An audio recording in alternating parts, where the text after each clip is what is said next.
1.000 puestos de trabajo. Y convocamos al director de la consultora Politicón Chaco, Alejandro Pegoraro, que analizó justamente este tema, la caída del empleo. Alejandro, buenas noches. Hola, ¿qué tal? Buenas noches, ¿cómo les va? Bien, gracias. ¿Estamos lejos de ver señales de recuperación?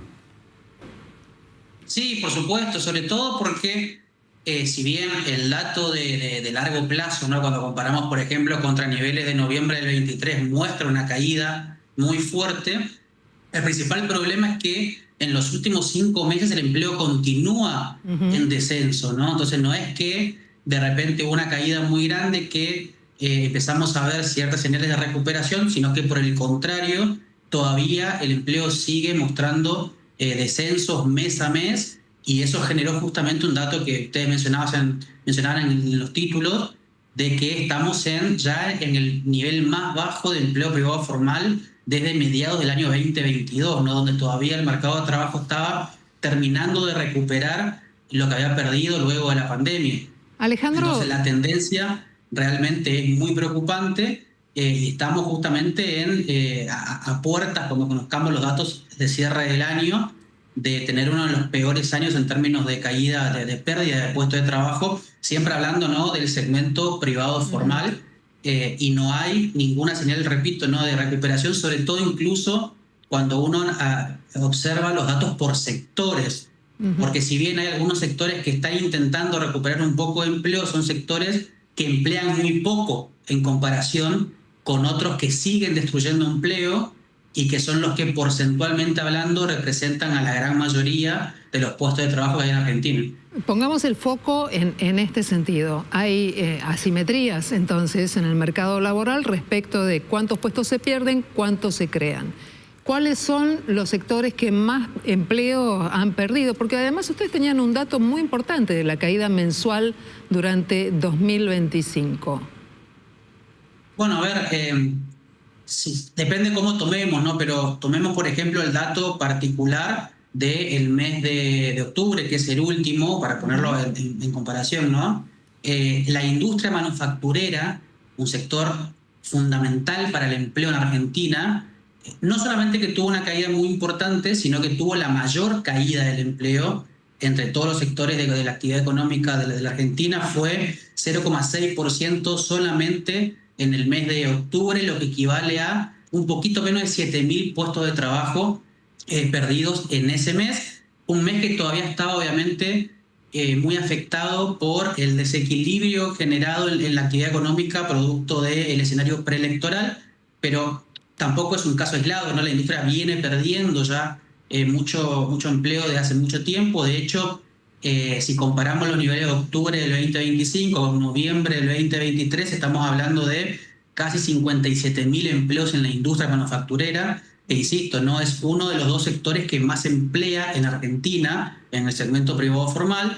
Después tenemos el caso de la construcción, que bueno, eso ya casi es de alguna manera lo que más se conoce, ¿no?, por los impactos que ha tenido el freno de la obra pública, entre otras cosas, en el sector de la construcción, que también tuvo un muy mal octubre, cayendo 0,5%, que son casi 2.000 puestos de trabajo solamente en octubre, pero que acumula cerca de 67.000 empleos perdidos desde noviembre del 23 hasta octubre del 25. Y después tenemos, por ejemplo, el comercio. Si bien tiene un saldo positivo en la comparación larga, viene perdiendo empleo en los últimos meses, lo que también ya de alguna manera muestra una señal de alerta.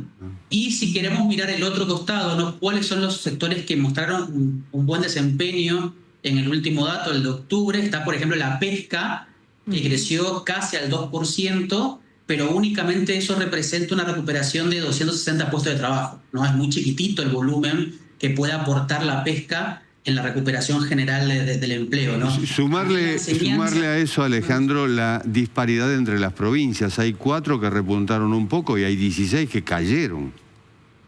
Exactamente. En términos generales, el escenario es malo para todas las provincias, y en los casos de aquellas que tienen resultados positivos, está muy explicado por algún factor puntual. Digamos, por ejemplo, Neuquén es la provincia que más empleo logró generar desde noviembre del 23 a octubre del 25, creciendo un poquito por encima del 2%, que equivale aproximadamente a 3.200 puestos de trabajo. que está muy explicado por el dinamismo que genera Vaca Muerta, ¿no? Porque no es únicamente el sector energético, sino que son todos los servicios que tienen también conexos a esa actividad económica, ¿no?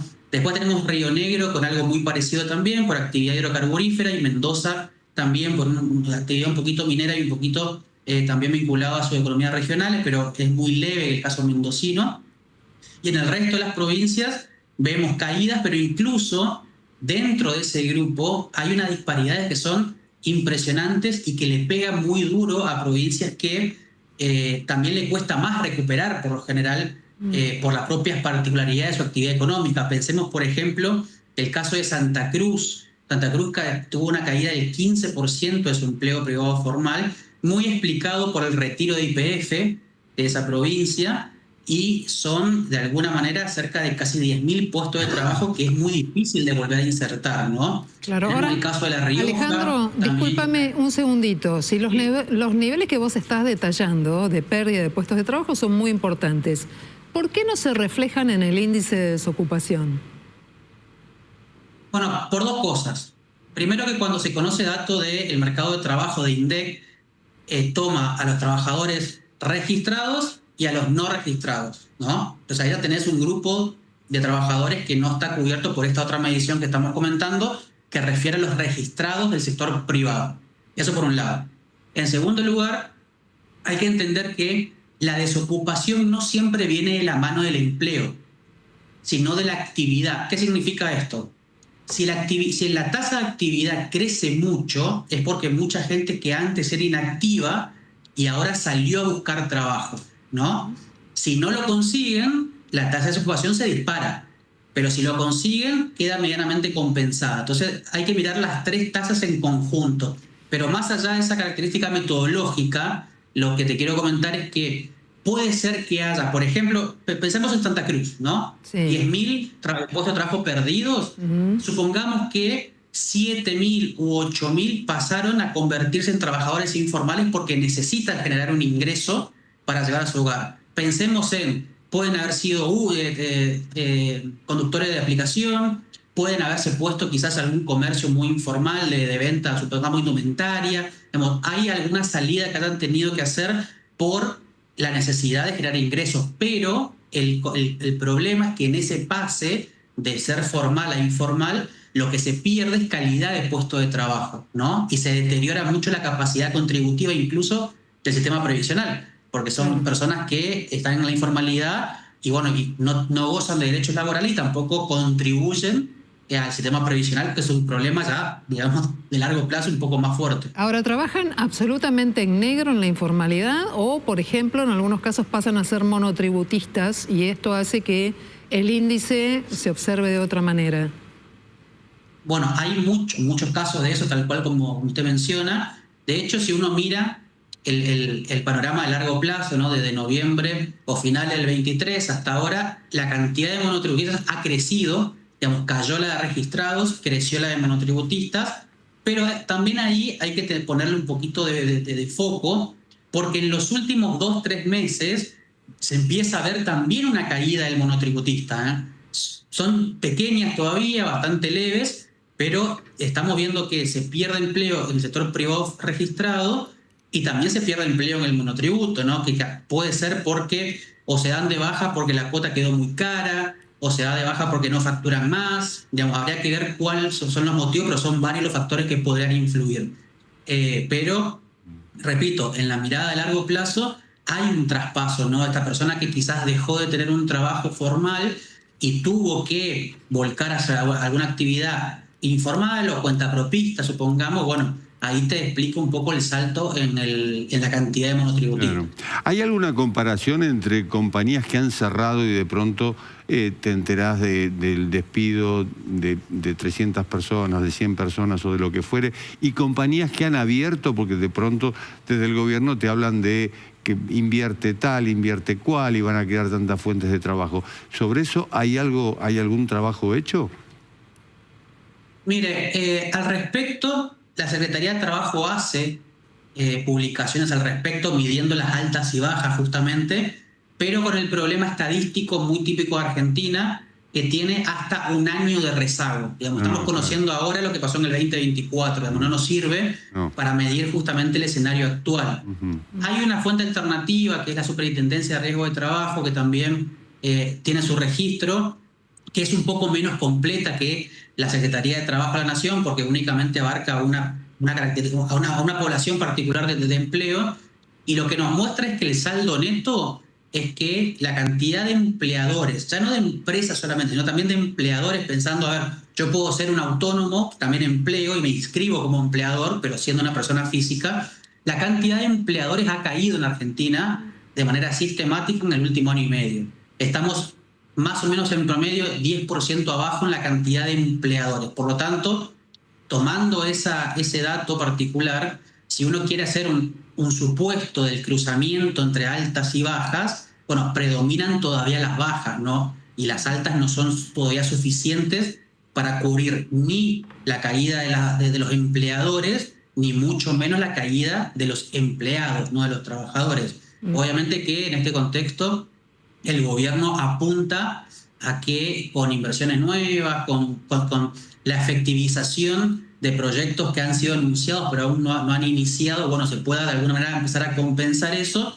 Pero acá hay un dato importante también que tiene que ver con los sectores, porque cuando uno mira cuáles son los grandes anuncios en términos de empresas, son todos o energéticos o mineros, por ejemplo, ¿no? Ahora, la energía y la minería, si bien son fundamentales obviamente para la recuperación del empleo en Argentina, siguen siendo sectores muy chicos en volumen de empleabilidad.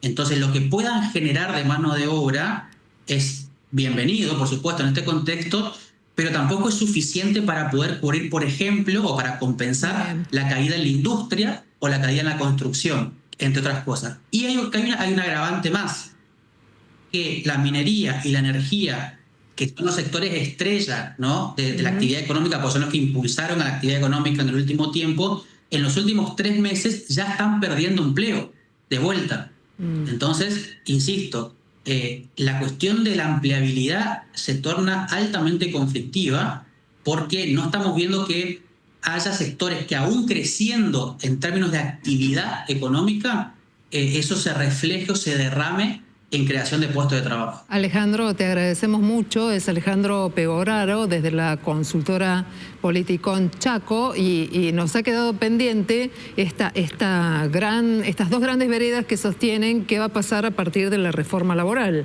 Si finalmente va a haber más contrataciones o si puede cambiar el paradigma de qué es lo que va a pasar con las desvinculaciones. Lo dejamos para la próxima, ¿sí? Gracias.